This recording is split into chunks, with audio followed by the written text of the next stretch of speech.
and I know you worked Jimmy Snuka about 95, if I'm not mistaken. He's asking if you have any thoughts about the Nancy Argentino situation, and you There we said that go. you had a story about Yeah. Jimmy to talk Yeah. about. So remember, I was with Jimmy in Singapore. We got along great. I loved him. I I'm a Christian, so I have to forgive people if they have forgiveness in their heart, if they're truly sorry.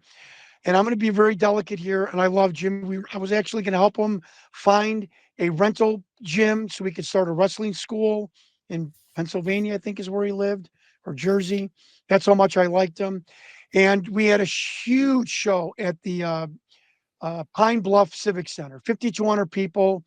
Vampiro was there. He was so excited with the crowd that he wanted to wrestle. He wrestled me, and they fined him $5,000, a story nobody's ever heard of. WCW fined him 5 grand for working me, but he was so excited because of the big crowd. Because he said when WCW didn't have crowds like that. And I drove there with a guy named the Luminous Warrior, the Ultimate Warrior ripoff.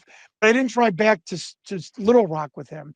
I drove Jimmy back. Jimmy and I were flying out of Little Rock to go to, I believe, San Antonio. And we stop off at a Holiday Inn. Jimmy gets stuff out of his hotel room, and we're in a car. It was a 2000 Chrysler Sebring convertible two-door. I'll never forget it. This was 2000, and we're in these back lane highway in the middle of midnight, going back to Little Rock, Arkansas, and it's the brother. Well, you know what you heard about me, brother, with that girl, and I'm like, oh shit, Jack, my right hand to God. This is the God's honest truth, and I don't want to disappoint people. I'm not going to go too far, but he confessed to me exactly what happened that night. In his words, I don't know if it was the truth.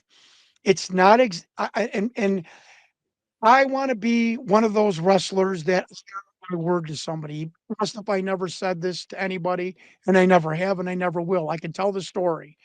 And on that highway in the middle of the night, the story he told me, I would only tell people that how you were told what he said in the beginning, the first time it would happen, what the police said was kind of a mixture of both of those stories.